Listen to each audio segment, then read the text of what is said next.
Kita jawab pertanyaan Ibu Tiara. Assalamualaikum Ustaz. Waalaikumsalam. Apakah orang yang fasih itu disesatkan Allah selamanya? Atau masih ada harapan untuk kembali ke jalan Allah?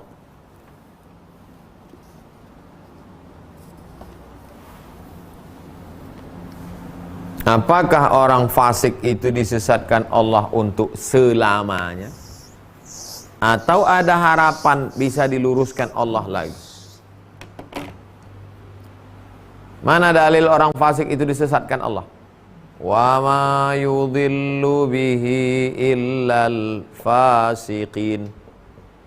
Tidaklah yang disesatkan Allah itu kecuali orang yang fasik. Orang fasik itu adalah orang yang sudah tahu bahwa dia salah, tapi dia teruskan juga. Maka disesatkan Allah sekalian. Sampai ke Rantau Berangin. Ini jembatan. Rantau Berangin, belok kanan, Rokan Hulu. Belok kiri, PLTA Koto Panjang. Saya mau ceramah ke Islamic Center Pasir Pengarayan, Rokan Hulu. Mau jamaah ikut? Ikut Pak Ustadz. Ya.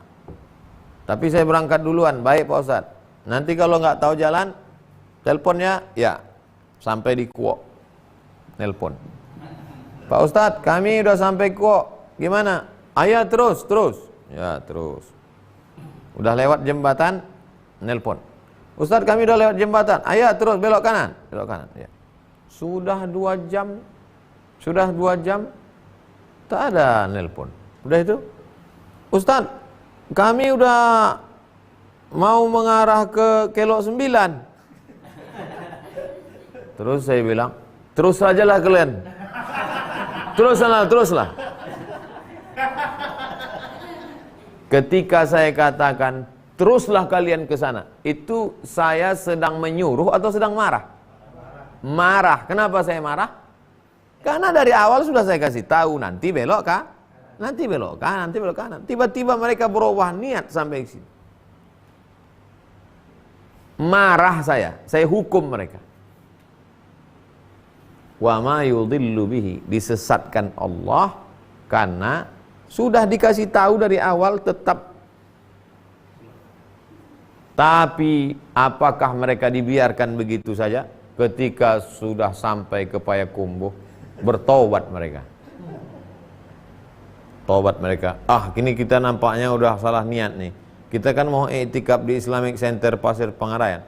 Akhirnya kembali ke mereka berjalan.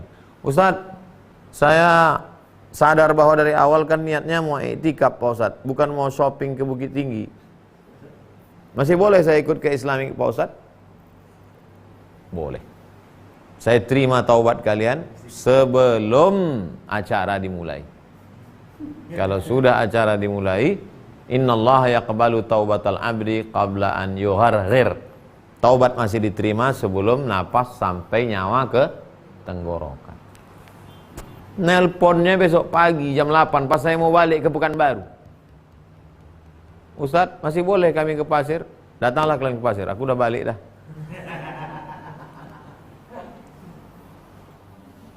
Begitu perumpamaan ilustrasinya. Jadi bukan asal aja Allah menyesatkan, tak ada angin, tak ada hujan, ujuk-ujuk disesatkan Allah. Ini ayat mesti dipahami dengan baik.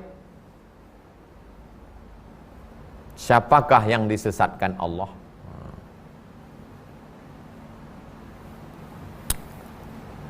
Itu dia jawaban Ibu Tiara.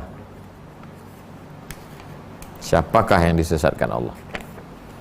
2, Pak Abdullah Fakih. Ustadz, bolehkah kita beramal meniru ulama tanpa tahu dalilnya?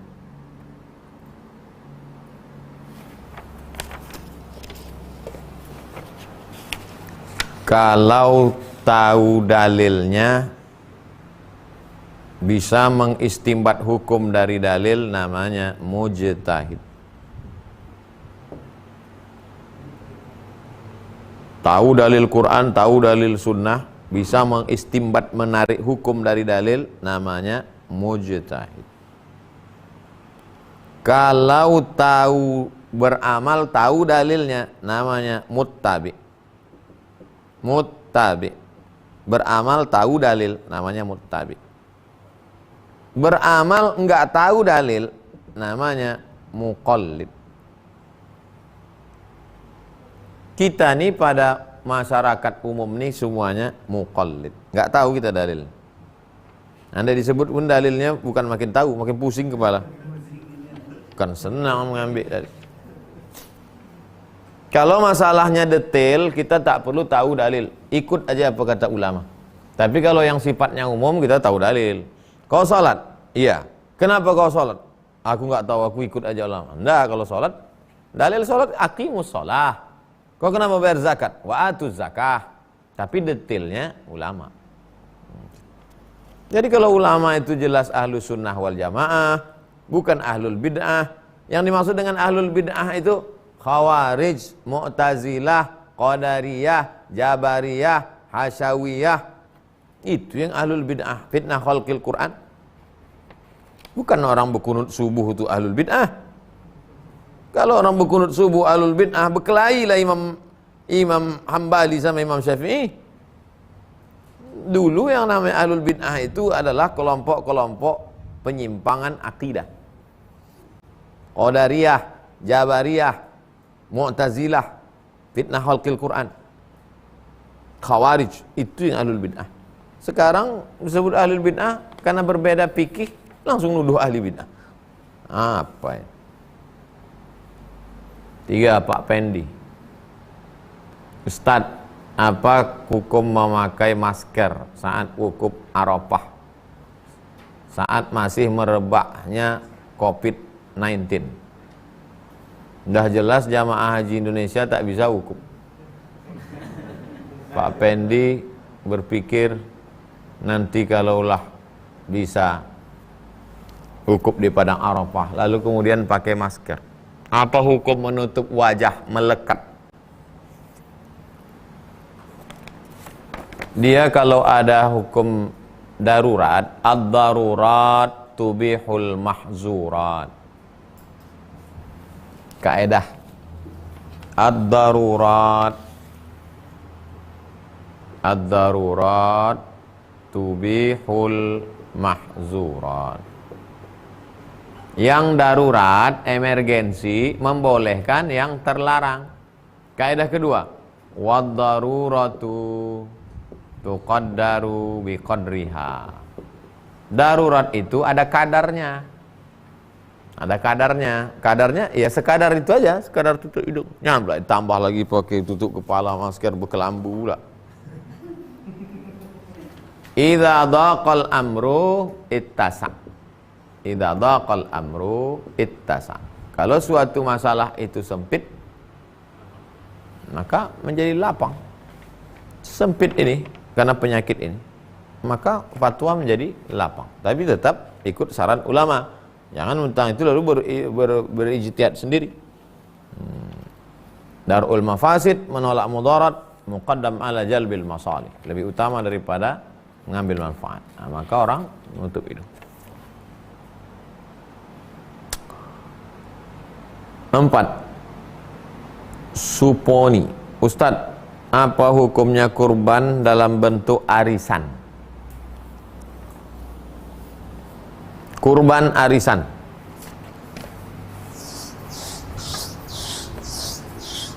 Arisannya 2,5 juta. 2,5 juta. 2,5. Arisanlah kita. Arisan. Kita goncang ya. Siapa yang keluar namanya, dia yang kurban tahun ini. 2,5 harga peserta kurban. Begitu diguncang, keluar nama C, maka dia yang berkurban tahun ini. Yang lain membayar. maka sesungguhnya si C ini sedang berutang. Berutang kepada siapa? A, B, D, E, F. Pertanyaannya, bolehkah kurban ngutang? Dah jelas bahwa pertama akad dia adalah akad hutang. Ridho semua peserta nih. Ridho. Akan dibayar. Selama berapa tahun ini? Setahun, 2 tahun, 3 tahun, 4 tahun, 5 tahun, 6 tahun. Kalau mati di antara berenam nih, ahli warisnya yang nerima. Namanya arisan. Akadnya hutang ridho, sah. Muncul pertanyaan nomor 2. Apa hukum kurban berutang? Hutang terbagi 2. A. Yurja ada uhu. Ada yang bisa diharapkan membayarnya. B. Tak ada yang diharapkan membayarnya. Jadi kita tanya si C nih. C, ya. Kau kan berutang sama kami nih. Iya. Apa yang kau harapkan membayarnya? Insya Allah tahun depan rumah sewa saya itu akan dapat uang 2,5 juta. Itulah yang kuharapkan membayarnya. Sah. Kalau ada yang diharapkan membayarnya, sah. Tapi kalau pas di C ditanya, C, iya, ini kan kami ngasih duit ke kau tahun ini, kau kan utang nih ya. Terus kau bayarnya gimana? Kuserahkan kepada Allah Subhanahu wa taala. Tidak bisa. Jadi Pak Suponi atau Bu Suponi, kalau lulus 2 ini, akadnya akad hutang, dan hutangnya termasuk hutang jenis pertama yang ada diharapkan membayarnya, maka arisan kurbannya itu hukumnya mubah, boleh, hanya teknisnya saja. Tapi kalau tidak seperti ini, maka tak bisa diterima. Transaksi, akadnya itu tak jelas. Nomor 5, Pak Van Askar. Ustadz, apa hukum mandi janabat menggunakan air hangat? Karena di tempat kami di bulan-bulan tertentu dinginnya sampai 7 derajat. Bapak Van Askar, kami di Mesir, di Maroko, waktu kuliah, itu di kamar mandi itu memang ada sakhana. Sakhana, pemanas air. Sakhana. Selama bulan dari mulai September, Oktober, November, Desember, Januari, itu memang mesti pakai sakhonah, Pak. Kalau tak pakai sakhonah, mana sanggup cebok pakai air freezer?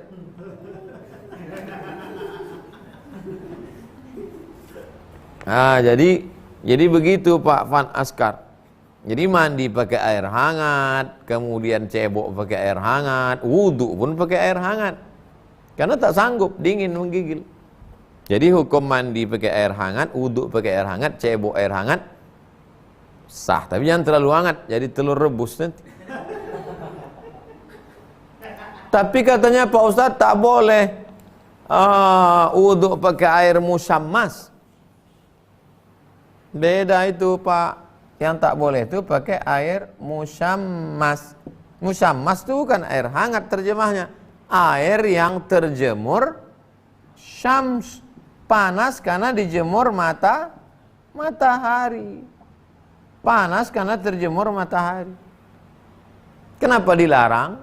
Kalau dipakaikan dapat menyebabkan penyakit supa. Maaf cakap, bebelang. Dapat menyebabkan, bahkan ada macam-macam penelitian dokter. Itulah maka dilarang. Adapun dipanaskannya pakai, kalau sakhanah itu begitu kita buka keran, automatically dia hidup, apinya menyala. Pakai api itu, bukan pakai matahari. Nah, oleh sebab itu hukumnya mubah. Wuduknya, mandi wajibnya sah. Begitulah Islam memudahkan. Tapi kalau di Maroko, di masjid-masjid yang tak ada sakhanah pemanas air, itu di tiap tiang-tiang tuh ada batu bulat macam batu gilingan. Saya sampai di sana musim dingin. Begitu saya tengok setiap masjid ada batu. Rupanya orang ini tidak berwudu, tapi tayamum. Sampai masuk masjid,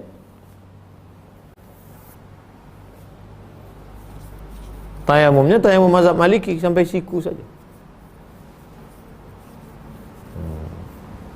Salat.